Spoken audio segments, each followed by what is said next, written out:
Hi, everybody. Thanks for coming along. It's good to see so many people here. Firstly, a huge thanks to all our panelists for attending today.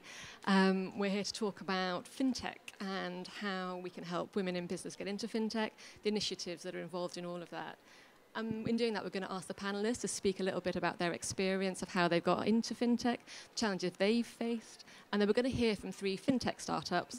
We're going to ask them to present their FinTechs, what they've done in business so far, and the panelists are going to quiz them on their experience. Thank you very much, Becky. So good morning, it's afternoon now, everybody. I'm Murray Raisbeck. I'm the co-lead for KPMG's FinTech network.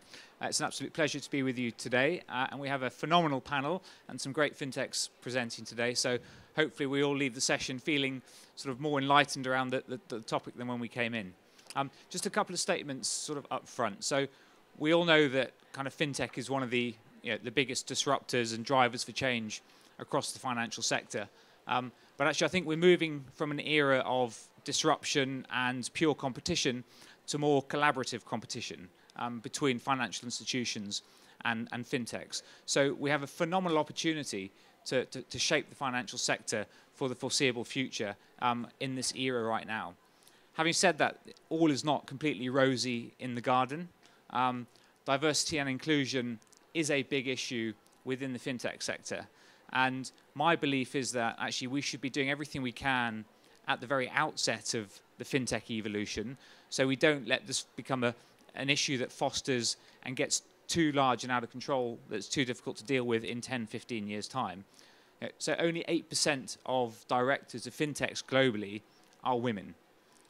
That compares to 22% of directors of the top 30 banks across the world. That's a fairly shocking statistic. So today, what I'd love us to explore is one, we're going to hear about some of the great ways that the FinTechs are shaping the sector, but we're also going to hear about what they're doing around talent and inclusion within their businesses to make their strategy successful. And with the fantastic panel that we've got here today as well, again, we're going to hear some views on how financial institutions and venture funds are looking to sort of capitalize on the FinTech opportunity. But again, some ideas from the panel on what they should be doing and what advice they've got for businesses to make sure that we get inclusion right early on. So without further ado, I will introduce the panel, not in the order that we've got sitting down here. I'll start off with Hassan El-Shabrawishi from AXA. Hassan is the Chief Innovation Officer at AXA. Personally, I work in the insurance sector a lot. We certainly see AXA as one of the most innovative insurers out there, and Hassan is responsible for a small thing, which is business model change at AXA. So it'd be great to hear Hassan's insight as we go through. And then Natalie Dorr to my left. Natalie has a similar role at BNP Paribas Cardiff. Kind of, but there'll be differences. Natalie's worked in the US on the West Coast and San Francisco, where she's been leading some business model change initiatives over there, and is bringing that experience back to Paris and the group as a whole. Natalie is also a great spokesman and proponent for diversity and inclusion, both within BNP Paribas, but across the sector as a whole as well. So really looking forward to hearing your views. Carolyn Gabor on the left. Carolyn is one of the partners and managing director at FinLeap. Carolyn is the first woman on FinLeap's management board, which is be great to hear some perspectives on how you're finding that as we go through the presentations. But Carolyn's main responsibility is really to help the FinTechs that they're working with really accelerate their journey and have the biggest impact they possibly can. Carolyn, again, has got a much broader sector view as well. Carolyn is, again, a great activist around inclusion in the tech and the financial services sector. And Carolyn's recently founded the European, let me find it so I don't get this wrong, Carolyn, the FinTech Ladies Europe Network. So I'm sure we'll hear a bit about that as well as we go. And then to my right is Anne Richards. Anne is the managing director, chief exec of M&G Investments, recently going through a rather large merger as well. So thank you very much for sparing some time to be with us, Anne. Anne was also chief investment officer at Aberdeen Investment Management before that. So rather large portion of funds under management under your control, and is also a great spokesperson across the industry, right across all sectors in our economy around diversity and inclusion, but also on the fourth industrial revolution. And actually, Anne takes a very practical rather than sensationalist view around how we should be approaching the fourth industrial revolution. So we are joined, phenomenal panel.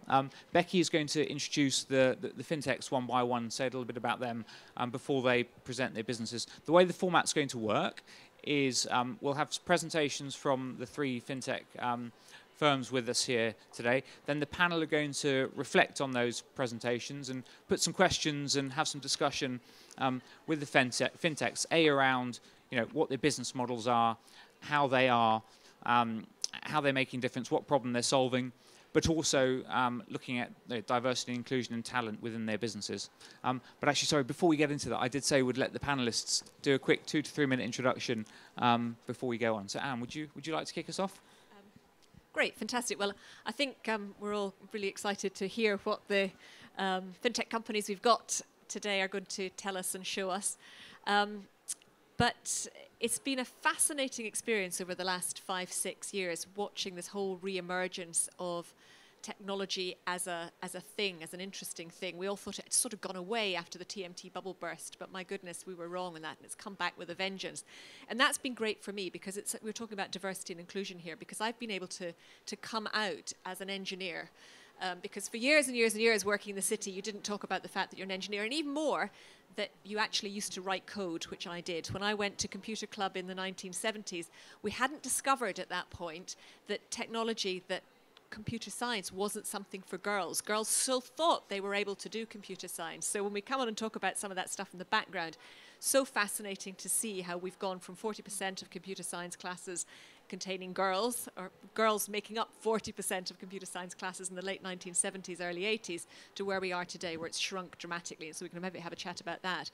But when we look specifically about what's going on today, and I was thinking, we can't boil the ocean, and we're never going to solve the issue of those horrible statistics that you mentioned. We know these are long, long cycle things and require many, many, many different interventions. But what I thought it would be worth saying is, when I look and think, well, what is it when I see the fintechs coming to me that they're not doing, or where there's an opportunity for people really to bridge a gap? For me, there's something around the understanding of the regulatory environment in which we work, and how that has to change some of the stuff that fintech does, that technology companies are used to doing in a startup environment, which is much more challenging in a regulatory environment. And the reason that I think that is an opportunity to help us address the diversity point is because when you look at our financial services businesses, where, by the way, diversity is just as much of an issue as it is in technology, what you tend to see is that some of those compliance and regulatory roles are as likely or more likely to be filled by women. So we know there is a capability gap, and we know it's an area where within the industry there are lots of women who've got that skills gap. So if I were to leave you with one thought, think about looking at that pool of compliance and regulatory talent that sits there in the big companies, and think how you can suck that in to your fintechs, because there is an opportunity to merge those things together and actually get a leap ahead of the competition in the fintech world. So there's a starting thought. Wonderful, very punchy. Thank you very much indeed. Natalie, over to you. Would you like to do a quick introduction, please? Yeah, so I'm Natalie Doré. I'm Chief Digital and Acceleration Officer at BNP Paribas Cardiff. And actually, I like to have both, because digital is really the business, and acceleration is more regarding innovation. It's like how you will accelerate the transformation of the company, and how you will accelerate the development of the company. So it's good to have the two levels. And for the fintech, I think I totally agree. We saw lots of fintechs doing B2C. And then for lots of reasons, one major reason is the cost of acquisition. They try to pivot and to find a B2B2C model, so that there are rooms for lots of cooperation between startups and corporates like BNP Paribas Cardiff. So we did it. And I think what we love working with startups is that we can bring assets on the table, which are, as an example, the knowledge of the processes, the underwriting, the product, which is quite complex. On the other side, the startups bring also great assets, like technological assets. They reach pain points we can have, and it's a very quick win, time to market, way to address it. So to me, it's a win-win capabilities. On the diversity point, I totally agree. And when I was living in San Francisco, it was obvious when you go to Silicon Valley. There's no equality still, but you can see that things are changing now. It's very people don't want to be unequal, and if you have CEOs that are like that, they are out, which is quite new. 5 years ago, it was not the case. So that's moving in the right direction, and that's very good. And to me, as I'm for equality. So as there's no yet equality in, between genders, that's when I'm fighting. When I came back, I had several options, and working for an inclusive company, and at BNP Paribas Cardiff, we have 42% of ExCo members are women. We have lots of role models that want to change the line when you discuss with them, and it's not a communication or HR. I have nothing against communication or HR, but it's head of finance, head of actuaries. It's core businesses at the company, and you can see and you can feel the effect it does on the company. So I think it's one lever. Having role models in the company is one lever that you can do. And on the fintechs, we work with lots of accelerators, such as Plug and Play or the Atelier One, the fintech one inside the company. But we work also at BNP Paribas Group level. We have partnerships with accelerators such as Paris Pionnier, because there are not enough women entrepreneurs. So unfortunately, you still need to have these kind of accelerators, and we want to help them because we know we still have to push the lines.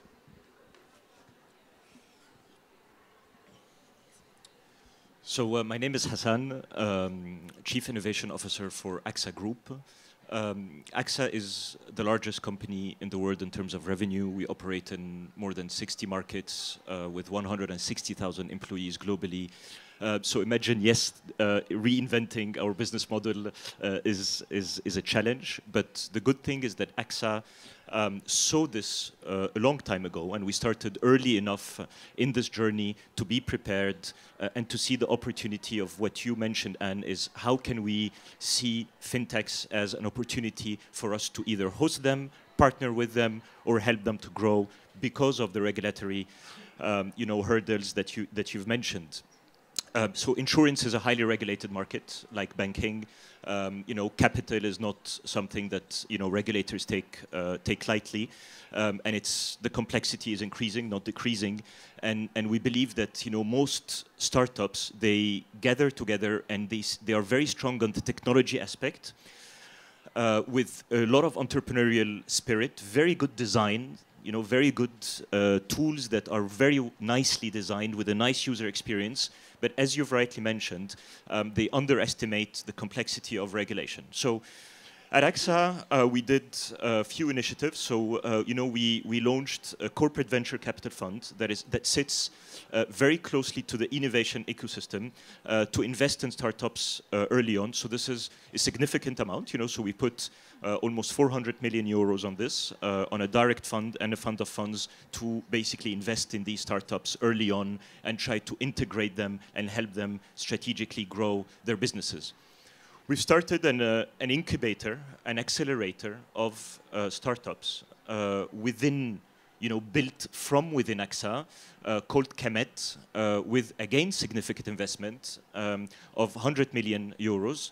And this is run by entrepreneurs who really did, a lot of, methodology to be able to detect entrepreneurs, hire entrepreneurs, reward and incentivize entrepreneurs so that they can really have a skin in the game, so that they can wake up every day and thinking of what they will do for their business. Not as a unit, not as a budget of a department, but as a business.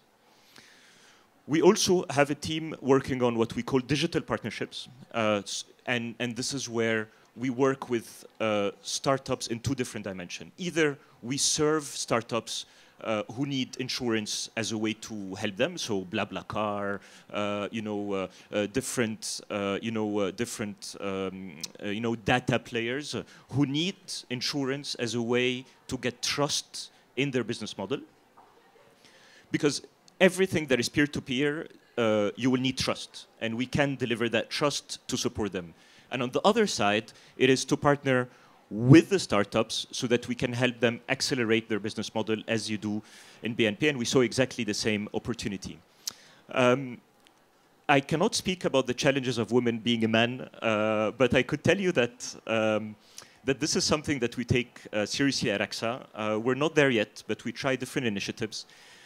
And every time we try to push this subject, sort of in a way that is not natural, we find that it doesn't yield the result that we want. You know, we try to do seminars, you try to encourage women, you try to help them say, come on, let's do it, come more, you know, become... and there's something wrong that goes on the way. What gives me a bit of positivity is that, you know, last week my daughter, who's 8 years old, I told her, you know, what do you want to become? And she said, I want to become a coder. And I said, but how did you even know, you know, about coding? And she said, you know, this is cool now. You know, I know that coding is cool, and I want to become a coder. So I hope that we don't wait until my daughter's generation to be, you know, the leaders of tomorrow for us to wait. But thanks to all of you here, and thanks to the panelists, the strong panelists in this here, I think there is a trend that we see that will hopefully not stop of women interested in becoming and seeing the opportunity of how technology could help us accelerate, could help us, you know, get to a business model that makes sense.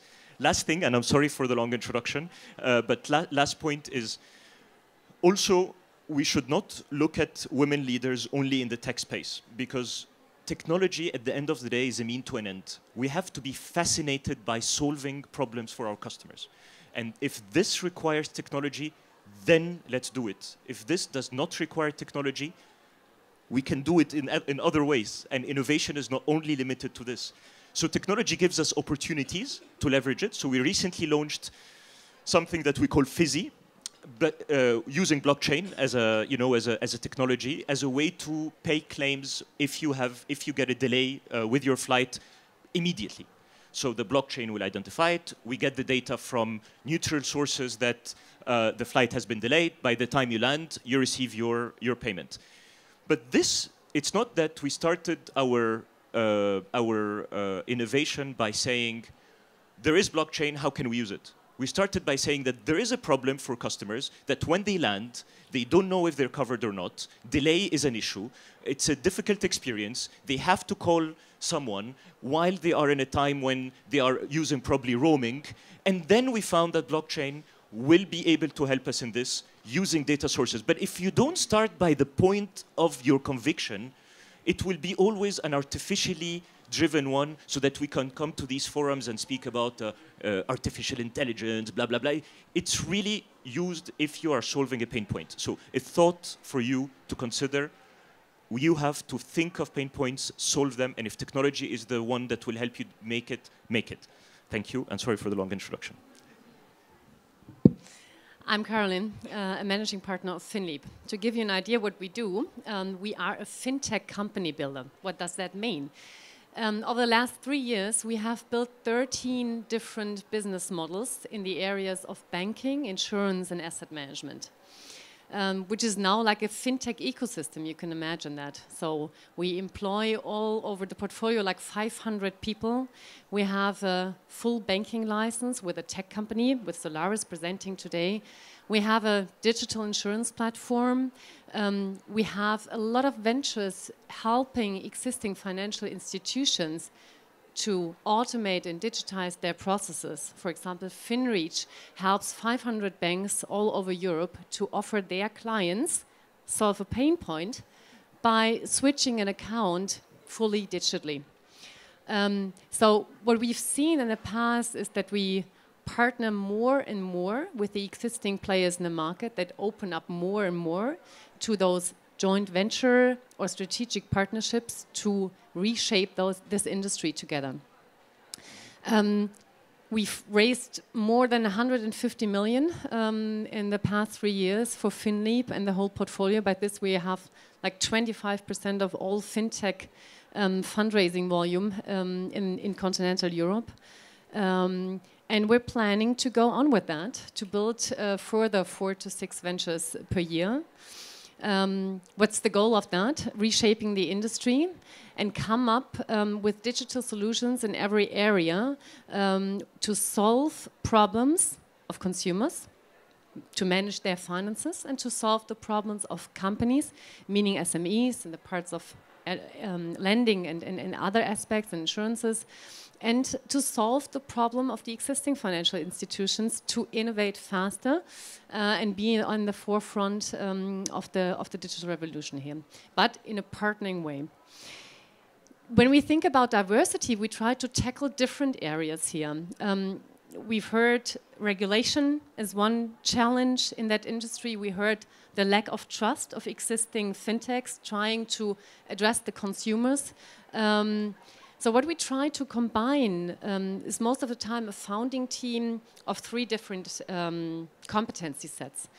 One is a digital native that has built digital solutions beforehand or led bigger digital companies.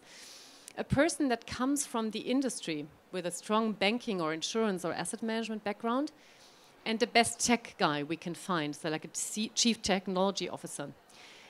These 3 people would have never met before in a bar to think about building a business together. And that's the beauty of company building, that we can bring those people together and build a company, solve a pain point of existing target groups here. In the area of female diversity, this is the toughest challenge, to be honest. We have, next to myself, 1 female founder for one of our 13 ventures, which is kind of not enough. That's why we started this FinTech Ladies Europe, Mari just mentioned, a year ago, to gather all female founders in Europe of insurtechs and in fintechs, and the top women in banks and insurances that try to tackle the digitalization. So we have collected like 200 of those fantastic, strong women within Europe to be visible, to be role models for the next generation, to show that we are there, to be invited for the panels and conferences where most of the time you see just Hassan and his colleagues. Sorry for that. Just to show that we are there. You probably see John and their colleagues, not Hassan. So Yeah. this is also something that AXA was a bit forward-looking on. That's even worse. Or Thomas or something, right? So this is something, but this is something we need to work on together. So I'm really glad to be invited here and to exchange with all of you how we can solve that problem. Not even with a digital solution, but something really from the heart. Thanks. Great, thank you everybody. And with that, we're going to welcome our first FinTech to the panel, and that's Florence Vasilescu from Firm Funding. Florence has previously worked at the AMF, JP Morgan and Mazars before founding Firm Funding.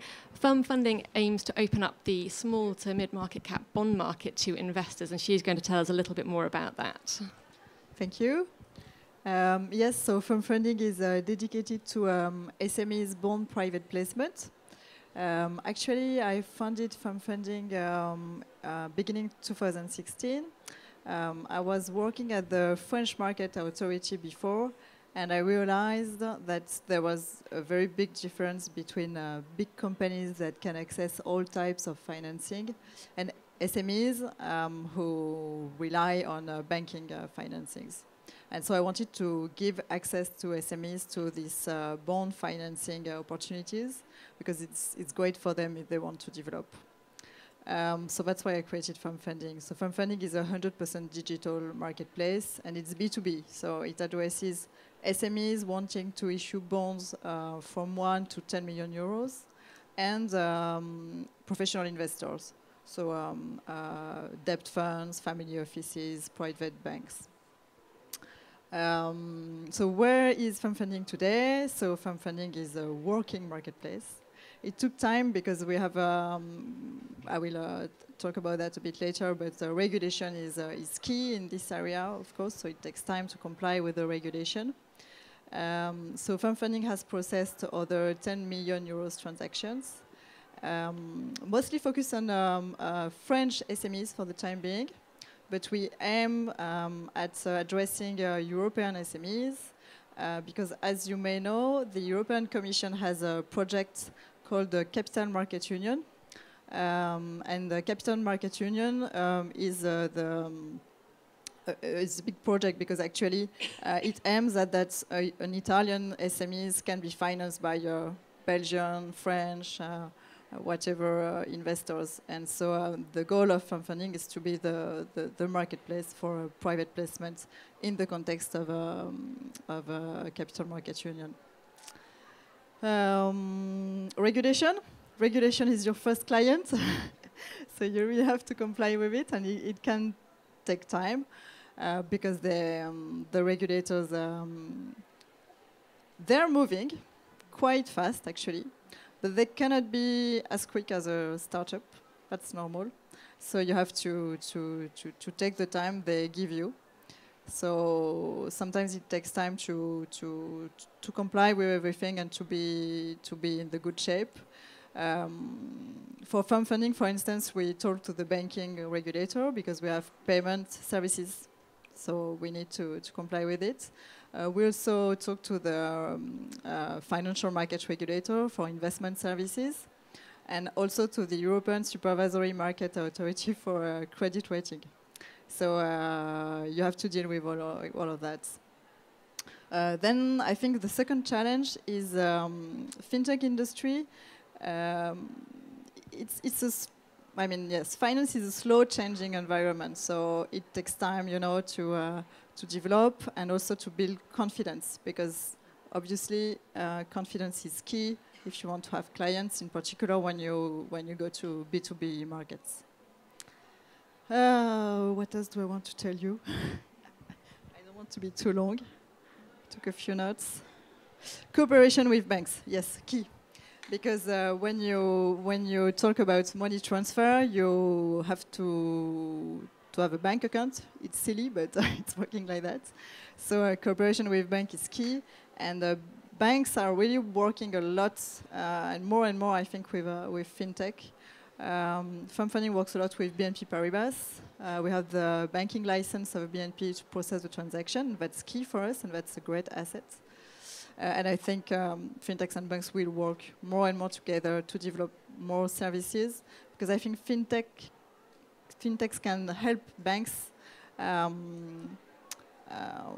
know how the sector is changing, and the banks obviously have their solidity and everything that can help fintechs grow. So I think it's a real cooperation. Yeah, I think that's it. Do you have a particular sort of talent strategy for recruitment, or is it sort of grown organically so far? It's not easy because it's an expert sector. So, for instance, in firm funding, it's only people having more than 10 years of experience. Because you have to know about regulation, to know about internal control, you have to know the sector. It's quite difficult to have a junior working with us, to be frank. And so, yes, talent is really key, because if you don't find the right person for the right stuff, it's hard. So it can take time to recruit people. So we might open up to some questions from the panel. Karen? Yeah, cool. A lot of fintechs are accused of being low fin and low tech. So tell us a little bit about what's digital in your solution. So do you increase the process time for your SMEs issuing a bond? So this would be one question. And the other question is, how much of the value chain in terms of banking is within your business model? And what is the cooperating bank delivering to you in terms of credit scoring or issuing the prospectus and things like that? Well, it's true that in terms of tech, fintech are often accused not being so tech. That's why we wanted to develop a 100% digital process. So the SMEs log in, they upload documents, then we send it to a credit analysis partner. Then the analysis partner sends back his analysis, it's put on the platform, the investor they come to the platform, they sign electronically an NDA, they access the platform, they match online. The only thing that's not in the platform is the payment process, because they have to go to their banking account to do it's normal, it's logical. And they also sign the issue documentation online. So everything is done online. But it's true that it's not easy, because when you go online, everything is traced, very precisely. And when you are in a very regulated environment, every step you have to think, okay, can I do it like that? What kind of regulation apply when the user does that or does that? So it takes time to have a really tech environment which is secured and regulatory compliant. But yes, that was one of the challenges we wanted to answer. Anne, quick question? I think this absolutely passes the test of where there's a real market need, because you want to go the whole big picture thing around transmission mechanisms and the amount of where the intermediation sits, what's provided by banks versus what's done directly. Europe has struggled in that respect in comparison with the US market. So there's a really clear need, which I think, going back to what Hassan said at the beginning, what's the test you start with? Is there a problem that needs a solution? This fits into it. I think what's interesting, you're in a space that sits between too big for individuals really to come in on those sorts of sizes. The sums of money are more than a kind of direct-to-consumer, not quite peer-to-peer, but in that space. But from an institutional perspective, actually still quite small sums of money. So you're in a kind of interesting space there, and I can see how this could very much, as you build confidence, evolve into that middle market bit where there's a real gap. But probably what you need to do is find ways of aggregating more in order to, because it's the aggregated amounts that start to be interesting to a big institution. And I just wondered, what would your thinking be around A, is that analysis right? But B, assuming you think it might be, what would be your next steps that you would want to sort of go and push into that accumulation space or selling to accumulators? How does that market work? Actually, there are fintechs developing now that aim to take parts on different fintechs, so that the institutional investor can have a kind of a benchmark of all different stuff they can buy on the marketplaces. For us, it's a bit different because we're on the private placement space. So that's why it's hard to, but to I mean, are you talking more on the issuers? So we're big in institutional space. We're big in private place, in being consumers of what you're doing. 1 million wouldn't cut it for us. If you've got an institutional portfolio of 500 million, 1 million doesn't get over it. So you're too small for a big institutional player like us. So you need to find who's going to be the smaller institutional purchaser of that, or you need to accumulate and aggregate so that you come to us with something which is a combination of an offering, not just an individual placement. That was what I was trying to get at. Yeah, I understand your point. Yeah, it's true that for institutionals it's too small, and that's why debt funds are really active on this market, because they take them for the institutionals. But I think we need time so that we have European markets and that it's becoming interesting for institutionals. Yeah, and I think there's also a point with the credit analysis stuff, because we're working on having a partner that can deliver an ESMA rating for the issuers, and that could be something interesting for the institutionals, because they have an issue with that too. Yeah. So talking about aggregation, if we look at your selling proposition, you are very ambitious. You want to be a kind of Amazon for small businesses that are looking for financing solutions. So you started with one product. My question would be, so what's next? Do you want to have a total range of financial solutions? What is your ambition regarding that? Yeah, you're right. It's both geographic expansion, but also product. So I think we will, for the time being, stay to a private placement. But private placement, it's bonds today, but it can be equity private placement. It can be a combination of both. We will see, what the market needs and how we can develop it. But it's true that we probably will expand the products. And we have also an idea. It's the green bonds, because today the green bonds is a great market for very, very big companies, but SMEs do not access it. And we think it will be a real value added if we develop these green bond markets for SMEs. So that's probably our next product. Maybe last question on my side. So you are fully digital, which means, I guess, you automatize lots of things using data. For players such as BNP Paribas Cardiff, we have ambition on automation, but we are not there yet. It's like 80% for 2020, which is not too far. So how innovative are you regarding your automatization, your scoring models using data compared to banks and... Well, in terms of data, we still have a lot to do, because if we want to have a real bond market, we need more data to develop, smart data analysis and to be able to help the SMEs fix their rate, for instance, that we cannot do for the time being because we lack the data. So that's one of the great challenges is to have enough data to be able to help them in that way, and also for the secondary market, obviously, it would be very useful. What was the question exactly? Automation, sorry.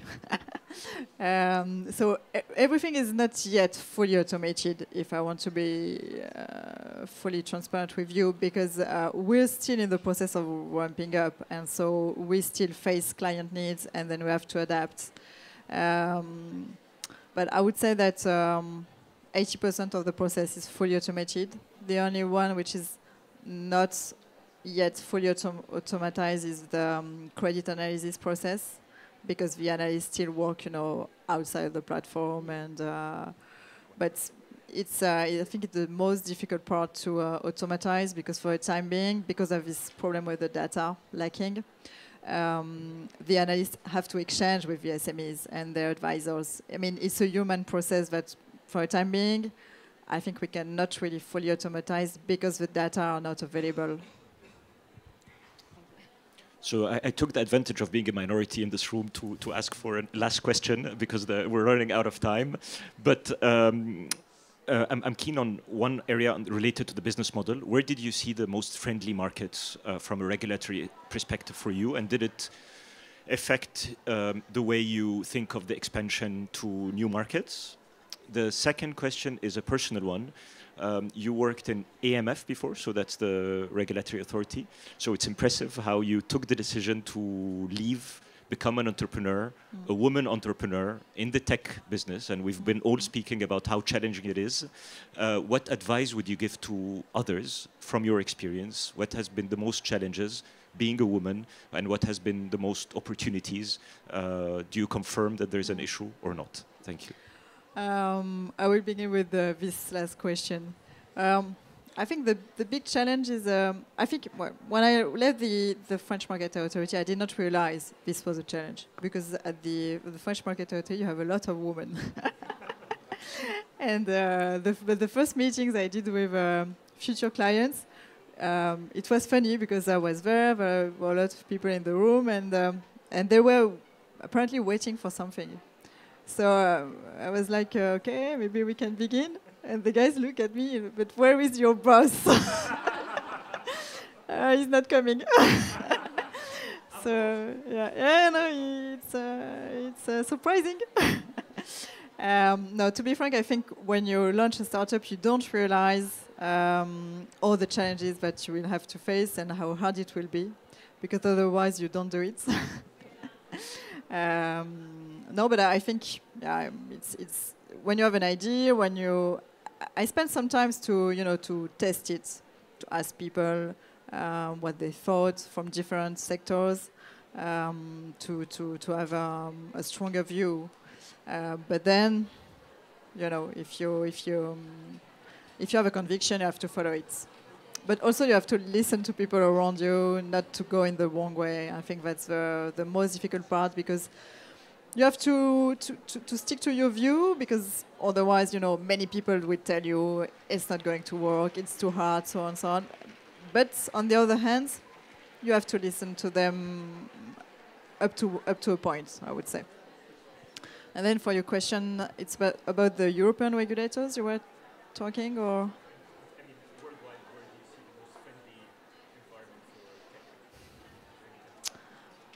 It's not easy to answer this question because well, my experience is mostly with the French regulators for the time being, and I find they are quite proactive. Actually, to me it's a good surprise. I thought it would have been harder actually. I heard that the FCA is has a quite interesting view as well with sandbox. I think that's an interesting approach, actually, because it's very practical. Yeah, it's quite interesting. When you talk to financial institutions, they complain about the FCA.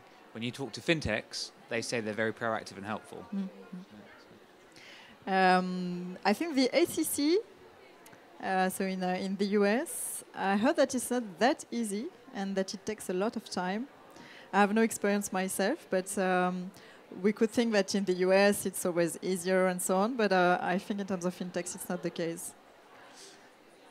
And the other regulators, to be frank, I don't have enough experience to talk about it. Great. Thank you ever so much, Florence. That was incredibly interesting. So for our second fintech, we will welcome Falco Weiser to give his presentation. Falco is the head of credit risk at Solaris Bank. He has studied economics as a social science. I understand he has a particular interest in behavioral economics. He's going to tell us a little bit about how he's getting on at Solaris. Hello. First of all, I want to mention that I'm actually only the stand-in today for my dear colleague Marie Hermans, who heads our business intelligence unit and was just now nominated one of the European 30 under 30. She is expecting a baby and is still involved in important business matters. So she sent me, and I think in this context, this even adds to diversity. I present Solaris Bank today. Solaris Bank, so we actually call ourselves a tech company with a banking license. So it's the other way around than a bank actually like sees itself. What does it mean? We have about 50% of our people in the tech space, and only 20 to 30% of the people are actually bankers. And this is interesting for us because it really opens us a fully new view on financial products.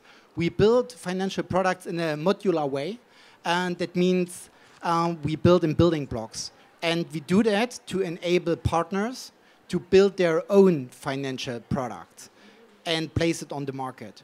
In that, we follow a B2B2X business model. What does it mean? That means we do not actually go onto the market ourselves. We do not acquire borrowers, other customers, but our partners do.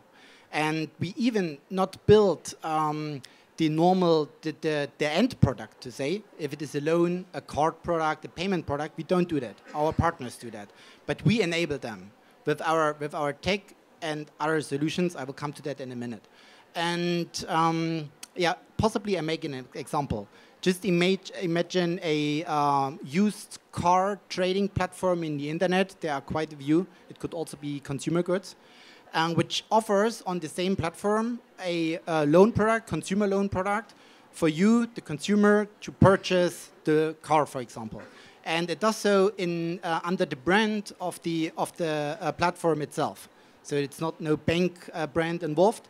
And what we do is we, in the background, we build the tech, we build the processes, we deliver the license and our balance sheet to enable this product. Which products are we in at the moment? We do consumer loans, B2B, SME loans, cards, even gift cards, e-payments, other payments, refinancing solutions, for example, receivable purchase, we do. And this is all before the background that we are only like 1 year old.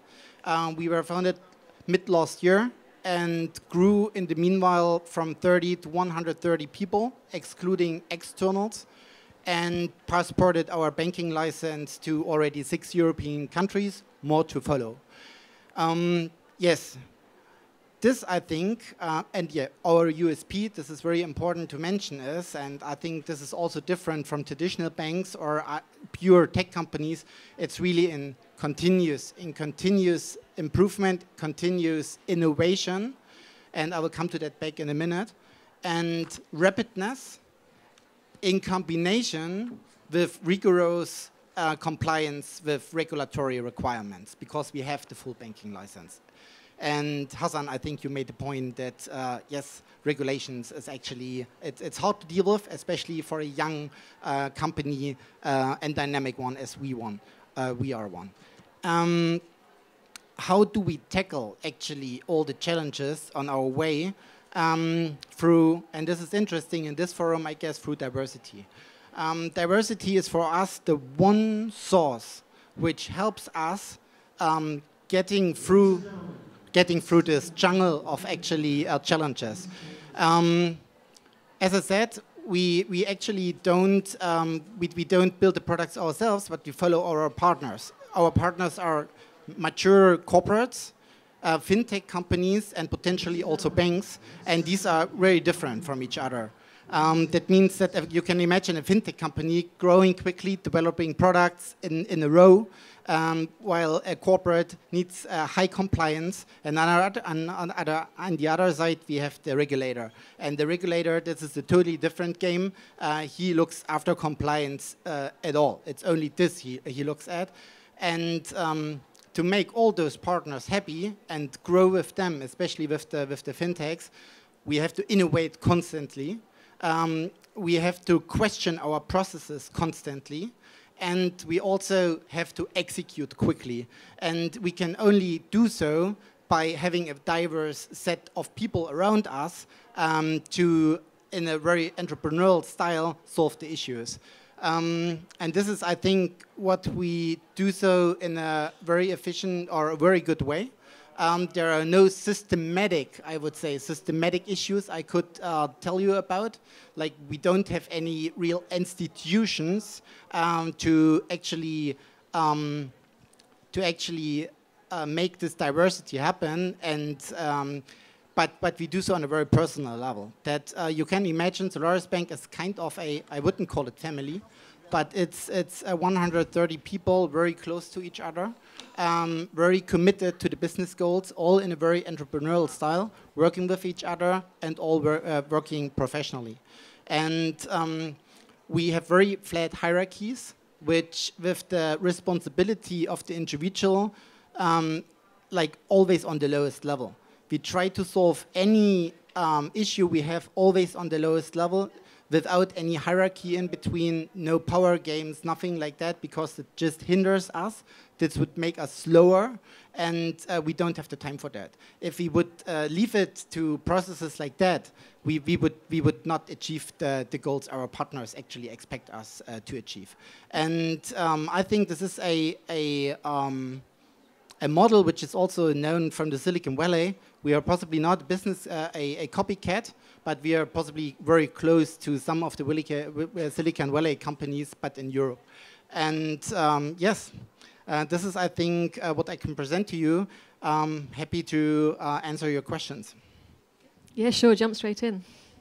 Okay, so I think it's fascinating how one of the unintended consequences, in a way, of 2008 and the crisis has been that we've had a whole industry grow up in alternative sources of lending as the banks retrenched, and there's multiple different variants of it. We've also had the benefit of a really long credit cycle this time. So the question I'd put on to you, I mean, you're working in a really interesting space, and I think it's fantastic seeing how that backdrop has enabled really alternative suppliers and alternative business models to come into a space that just 15 years ago just didn't exist, and it's brilliant.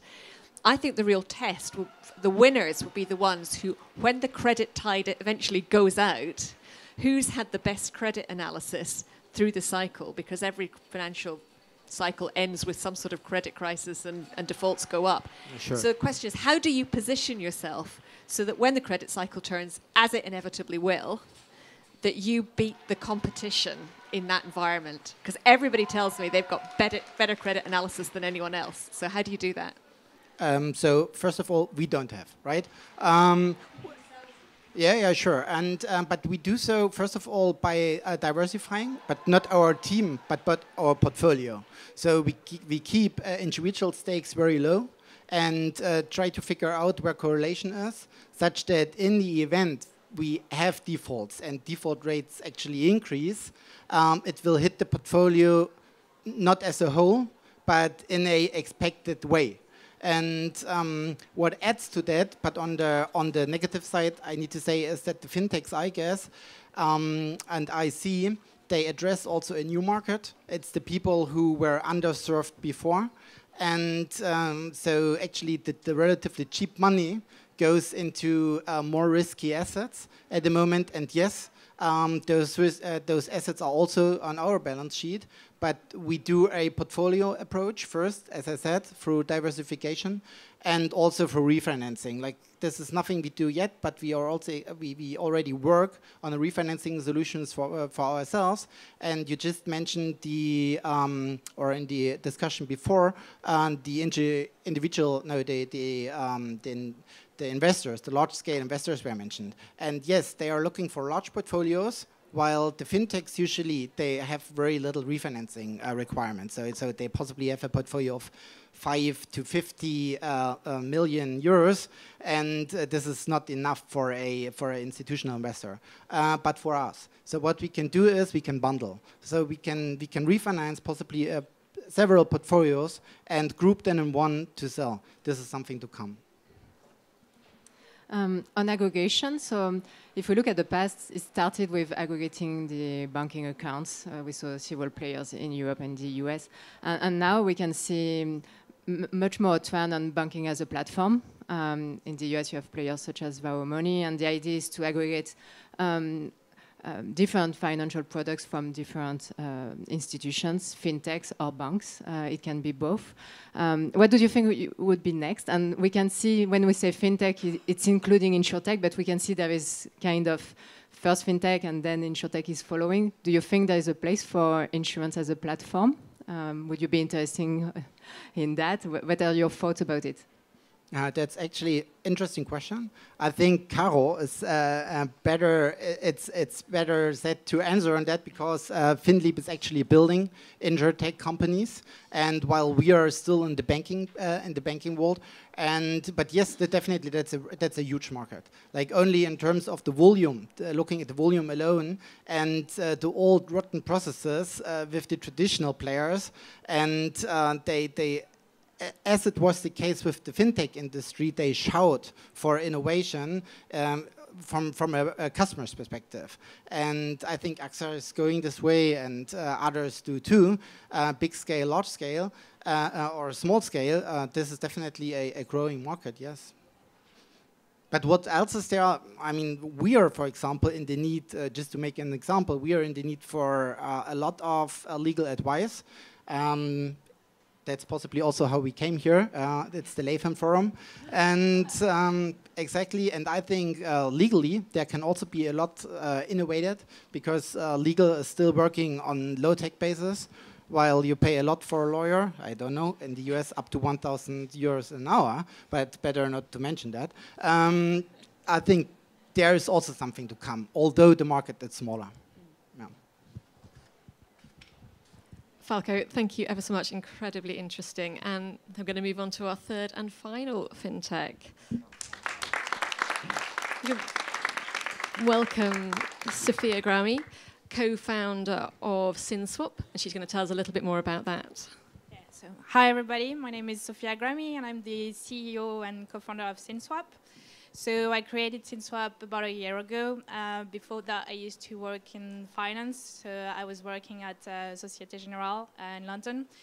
I was selling derivatives products and structured products to private banks, asset managers, insurance companies based in emerging markets. And I actually launched Sinswap because I wanted to solve the issues I was facing in my previous job.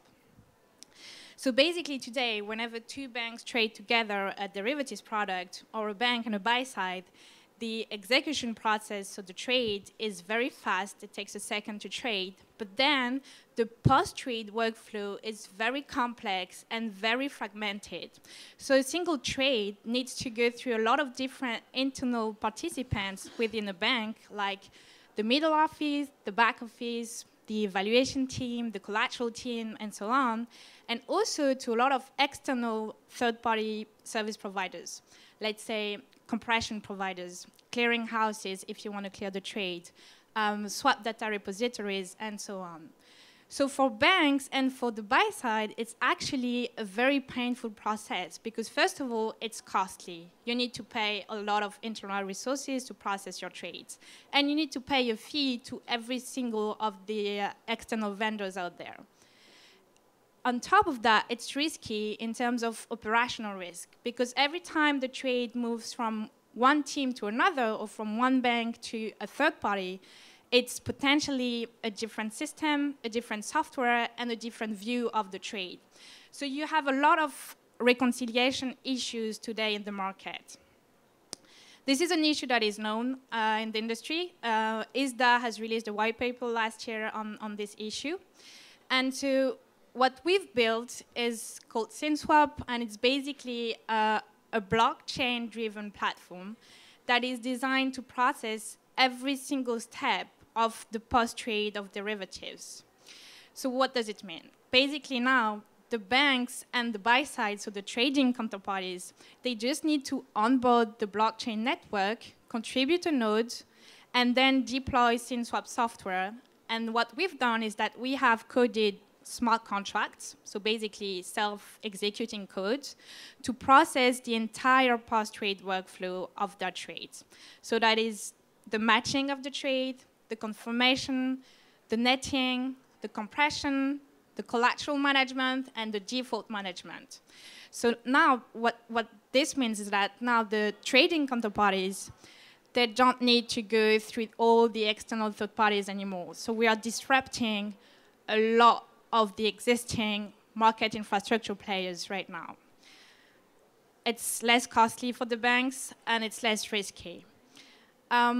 We also want regulators to be part of that network because this is a very powerful system for them. By being in the network, by contributing a node, they can have access in real time to all the trades, all the transaction details, all the collateral that is being exchanged in the platform. So this means that the distributed ledger itself will be the swap data repository. So as you may know today, whenever you trade a derivatives product, you need to report this trade to a swap data repository. So this is a costly step. It's not really working very well because regulators have been complaining because what they see in swap data repositories today is not exactly what's in the books of the banks. There's some data mismatches, some data gaps. So by onboarding Sinswap network, they would have the transparency that they've been asking for a very long time right now. In terms of progress, so we've built a prototype on CDS, so credit default swap. We're building the same platform for IRS, so interest rate swaps. And right now, so we're in the middle of collecting commitments from the industry, so banks and large buy side, to test this prototype, so through a proof of concept. We found out that we have bigger traction from US banks. We've actually been spending the last months between New York and the Silicon Valley.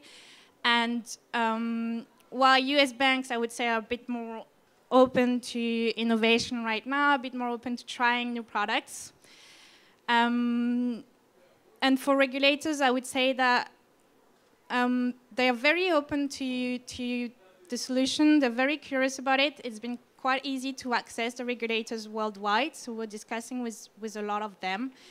They want to know about blockchain. They're very interested in understanding what could be the impact of blockchain onto capital markets, onto the financial stability as well. So this has been very helpful for us because we want to work hand in hand with them.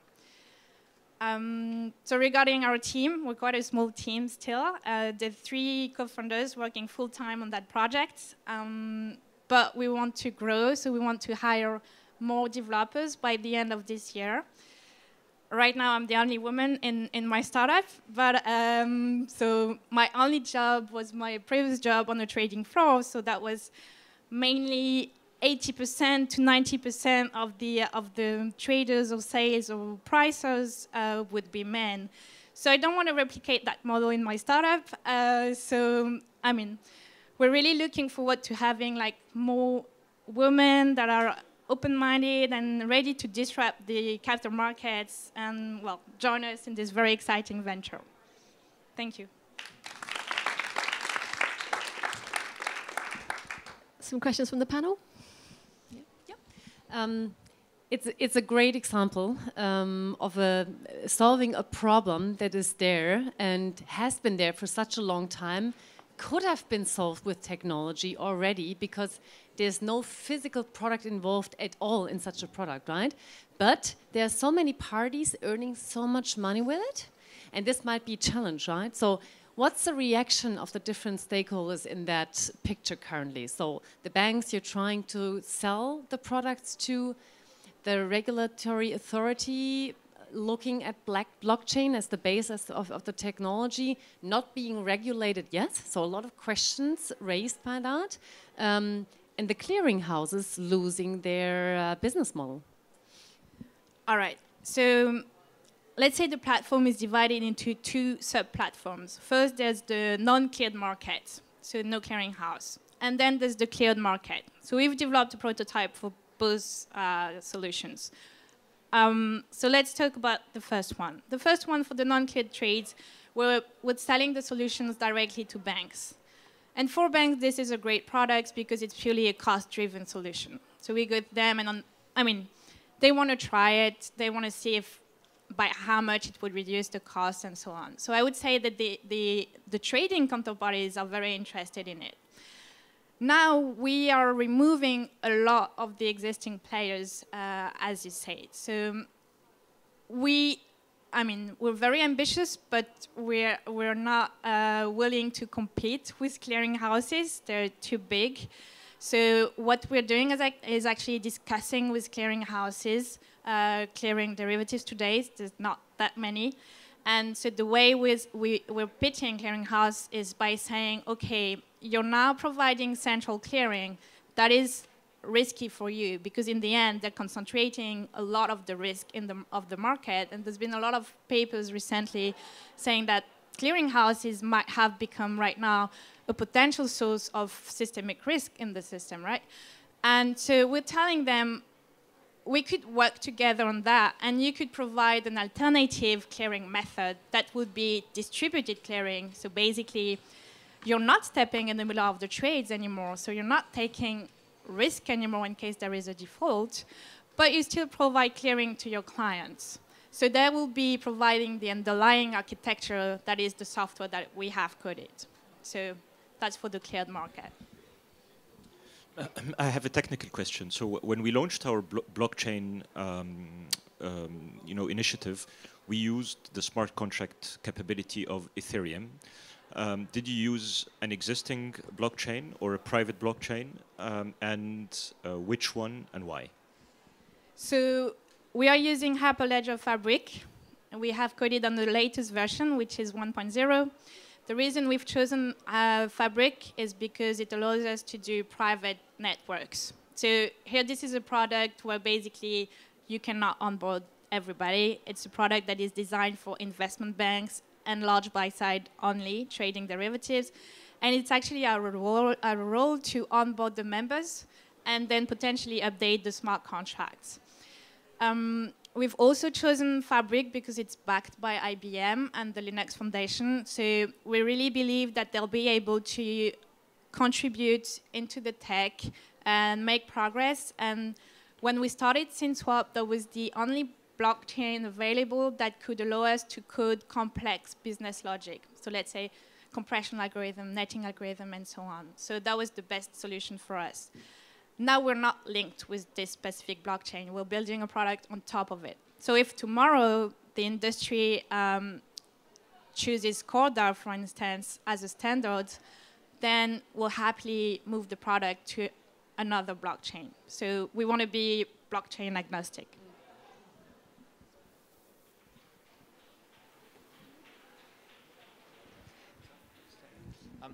Could you share with us some of the same question that we had for Florence earlier, around some of the challenges and opportunities you found as kind of being a female founder of a fintech? I mean, to be honest, I don't. I'm very used to working in with men or in the male environment. So right now, in all the meetings I'm doing with my co-founders, usually I'm the only woman in the room. But I mean, I don't feel like this is challenging or like that people are not listening to me or whatever. I just wish there were more women, because this is an interesting place to be. And I really hope that more women will join startups, because I think that today in large corporates this might not be very attractive, because most of the management is usually men. It's hard to do your way to the top management that is, well, men clustered. But this is not the case in well, maybe not at AXA, but like in a lot of large corporates though. But this is not the case in startups, and I think there are a lot of opportunities there. Fantastic, thank you very much. Any questions at all from anyone listening?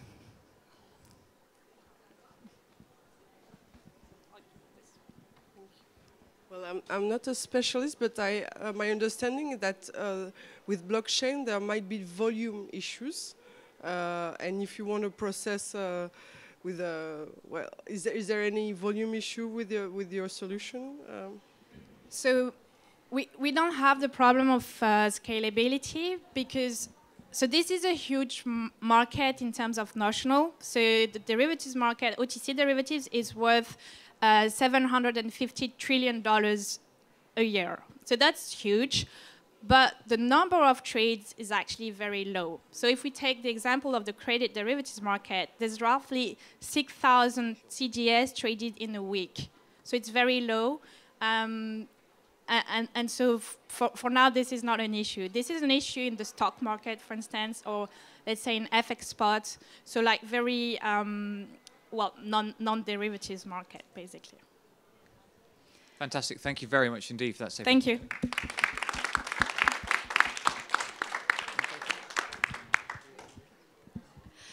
Thank you to all of our fintechs and all of our panelists. That's been incredibly interesting. One more very quick question. Of course. Yeah. So thank you. You're mentioning in your title the financial ecosystem. And my question to you, a bit of a bigger picture, is in what field? Is it more lending or technical solution mid-office that we see now, asset management? Where do you see the fintechs coming up changing most of the, or most significantly, the ecosystem? So lending, asset management, or kind of the technological aspect? I can start. It's definitely started with payments. I think if you look at PayPal now, they are very old and they disrupted the payment industry. Then we saw the lending. So now you have lots of fintech players on the lending. And I think now we are more on the saving side. So you could see all the robo-advisor, mixed robo and human advisors, etc. So on the savings, there are lots of things going on at the moment. So I think, yeah, it's for the moment, if you look at the fintech revolution, it's step by step and product by product. But I think in the future that there's big room for banking as a platform. We talk about it with Solaris, and then it will be the ability to aggregate all kind of financial products. So I think there is room for being a disruptor in this market. Yeah. So maybe to add one sentence to that. One sentence. Yeah. You want to say one sentence, and then we'll. Yeah. I just wanted to support that platform. So what we see now is from product niche players innovating single product niches, payment, lending, savings, investments, insurance products, and so forth, aggregating to a holistic solution for consumers and businesses. to manage your finances, because you as a consumer, you don't want 43 different apps on your smartphone to manage all the existing products you use. And the question is, who will win that game? The existing financial services players, the new fintechs on the block, or the technology companies? So this is the fascinating question we're facing currently in this industry. I think in every geography, there's another outcome of this thing, but still very fascinating and to see. Yep. We'll finish these questions. One question. It's a great So question. I think it's a great question. I think it's easy to focus on the front end, the sort of the very easy bit, to be honest, which is the consumer front end. Actually, I think the really interesting stuff is going on behind the scenes, and it's in these technical bits of the market. But I think to your broader question, in 10 years' time, data regulation and financial regulation will have converged. So it's not about who's going to win this.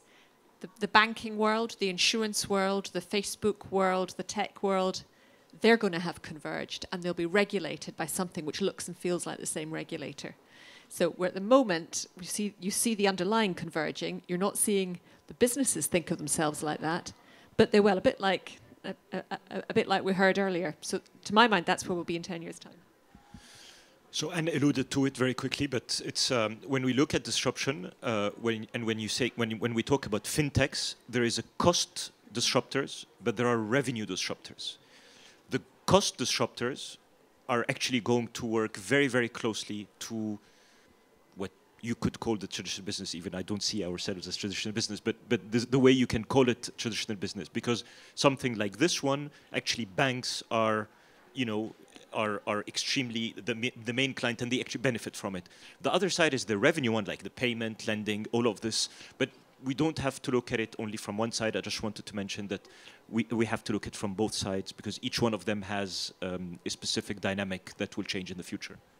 Fantastic, thank you very much. I mean, we could go on talking for hours, as you could see. A few of us will be around after this. If anyone wants to carry on the conversation, we'd be delighted to. I definitely feel like I'm coming away from this panel with more knowledge and insight than when I joined, so I'm glad I came from London. A few things I noted: be fascinated about solving your customers' issues, and then look for the tech.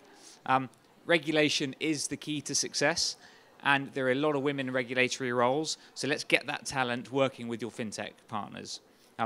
Partnering is looking for win-wins. Understand your assets and how you can add value to your partners in that relationship, and that will make it a win-win relationship. Definitely join Carolyn's FinTech Ladies Europe network. That sounds awesome. I wish I could join, but I'm probably not allowed. Can we? I'd love to. I'll come and serve. Get young women coding. You heard it from Hassan's daughter. It's cool. Flat hierarchy structures really help develop diverse talent. And the final thing I'll say, Monica Callier, who's the founder of Neighbour, said, diversity is important when redefining the status quo. Let's make sure we make the most of that. Thank you very much, everyone. Thank you.